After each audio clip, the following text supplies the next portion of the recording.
channel Agung SS Oil Gas Milo.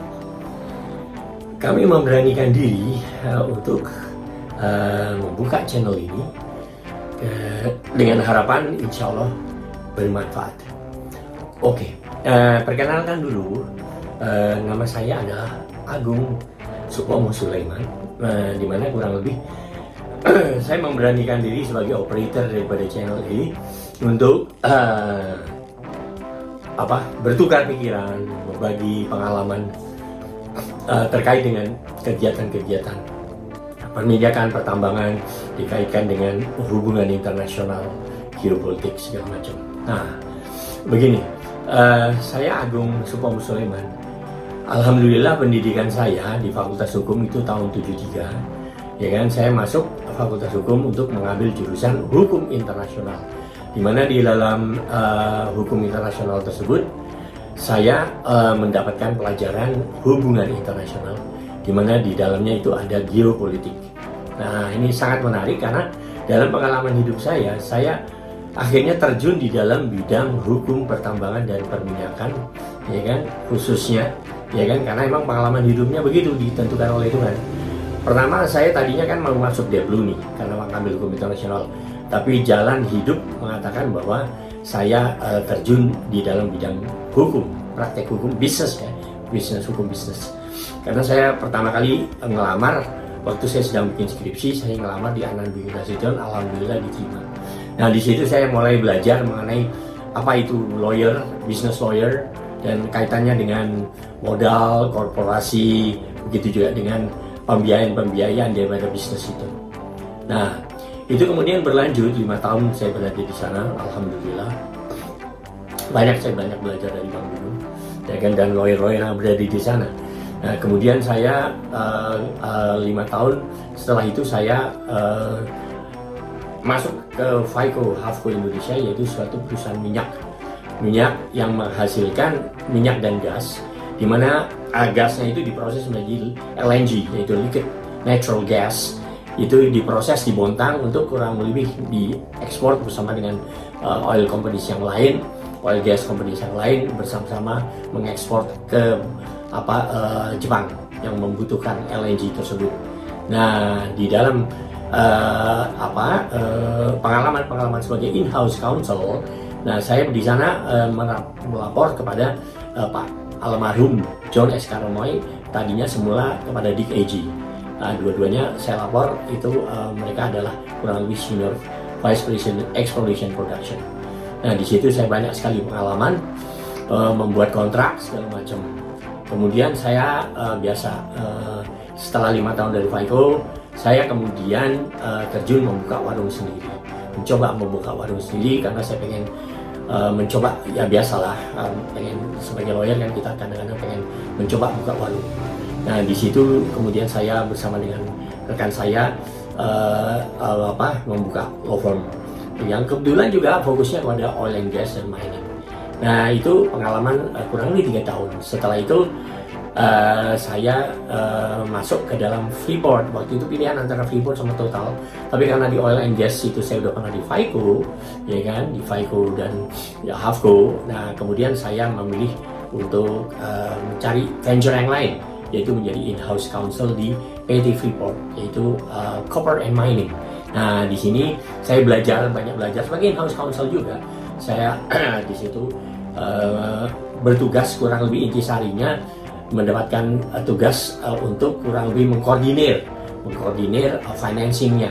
Jadi artinya syndication loan yang kurang lebih 1 tahun itu untuk kebutuhan operasi pertambangan mining itu copper dan gold itu kurang lebih digelontorkan kurang lebih dari syndication itu 450 juta US dollar dan 550 juta US dollar. Banyak sekali saya mendapatkan pelajaran di sana mengenai loan-nya, jaminan-jaminannya, non-recourse loan, ya kan, dalam pengertian project finance di mana yang dijaminkan adalah projectnya, yaitu tambangnya sendiri, gitu. Nah, dari situlah saya banyak belajar, termasuk privatization di sana, ya kan, dimana kurang lebih core bisnisnya kan tadinya karena dia remote di Rian, itu dia harus membangun infrastruktur baik pelabuhan untuk kapal terbangnya, juga pelabuhan untuk lautnya, telekomunikasinya semuanya, dan juga pasarnya dibangun, kemudian dia kembali back to basic sehingga diprivatize, dijual semua kepada perusahaan yang emang ahli emang bidang itu. Jadi seperti Airbus gitu, kurang lebih Airbus yang membeli kapal terbangnya, dan juga lapangan terbangnya, begitu juga kapalnya, ada beberapa kapal ya kan, dengan pelabuhan khususnya dan juga pasar-pasarnya. Nah itu semua menarik sekali waktu saya di sana, karena kurang lebih terlibat, jadi mengerti mengenai hal-hal itu semua. Ya kan, banyak saya belajar dari situ, pengalaman dari situ. Nah kemudian biasa saya membuka sendiri lagi warung, kurang lebih dari tanggal 1 Juni 98. Nah di saat Indonesia sedang krisis. Di sini saya mencoba membuka venture sendiri, ya kan. Nah kebetulan klien-kliennya kebanyakan juga minyak, tambang. Mungkin emang begitulah kehidupan saya, adalah hidup dari dokumentasi legal exposure, daripada dokumen-dokumen legal opinion, legal audit terkait dengan bisnis-bisnis yang terkait dengan minyak, tambang, dan pertambangan. Dari mulai dari financingnya, operationalnya, manajemennya, sampai akhirnya kalau umpamanya digugat kepailitan. Nah disitulah saya banyak belajar. Nah berdasarkan itu semua, saya memberanikan diri membuka YouTube channel ini untuk berbagi pengalaman, ya kan, yang kebetulan saya fokusnya di situ, dan insya Allah bisa berguna untuk nusa dan bangsa, maupun kepada diri saya sendiri maupun komunitas legal aspek legal bisnis ya, itu dari tahun ke tahun, dimana kurang lebih saya mempunyai beberapa blog, yaitu ada yang bahasa Indonesia dan juga bahasa Inggris, ya kan. Nah karena saya belakangan ini kurang lebih 10 bulan ya, saya YouTube membuka channel YouTube, tapi musik tuh dalam pengertian keyboard, karena kebetulan alhamdulillah saya pernah belajar piano, tapi otodidak ya, karena waktu saya tinggal di Belanda 3 tahun ada piano. Nah saya mendalami belajar otodidak piano sendiri. Nah sehingga pada saat waktu pandemi ini saya konsentrasi melatih diri skillnya di dalam main keyboard, sehingga saya bisa menghasilkan beberapa rekaman-rekaman YouTube.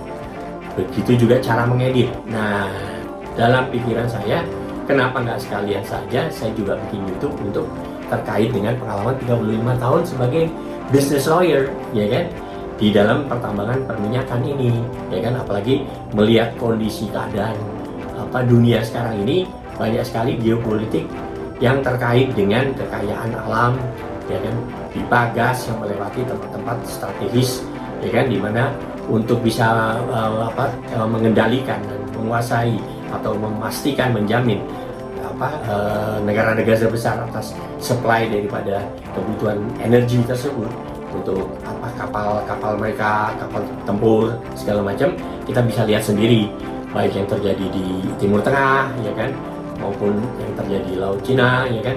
Nah itu karena saya pernah ngambil hubungan internasional, saya sangat tertarik sekali mengkaitkan antara hubungan internasional, geopolitik, dengan leverage keadaan yang terkait dengan pemasangan pipa, ya kan, pertambangan, perminyakan, dan di mana nanti dunia yang nanti ini kayaknya sepertinya akan mengarah ke pertambangan, tapi ke arah yang bisa menyimpan baterai. Jadi mungkin lithium atau apa ya. Nanti investor-investor yang tahu tuh, ya kan.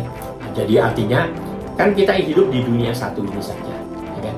Nah di dalam dunia satu ini tentunya kita pengen emisinya diturunin, ya kan. Jangan terlalu mengotori udara, ya kan. Nah sehingga kurang lebih nanti perkembangannya ke arah sana, termasuk energi alternatif, yaitu solar energy, ya kan. Terus kalau udah angin, ya kan, seperti di Belanda itu angin itu bisa menggerakkan kipas untuk anuin turbin listrik. Malah di rumah-rumah juga dilakukan itu. Nah mungkin sementara ini sebagai perkenalan, ya kan nggak semua tahu saya, dan saya juga nggak tahu semuanya kan. Nah, tapi karena saya melihat bahwa banyak profesional kita di dalam bidang bermacam-macam profesi sesuai dengan bidangnya masing-masing, itu membuka channel YouTube-nya masing-masing atau podcastnya juga, ya kan, siapa tahu bisa berguna dan bermanfaat. Nah, sekiranya nantinya pemirsa tertarik dengan YouTube saya ini, ya kan, saya bereksperimen lah membuat YouTube ini, ya kan.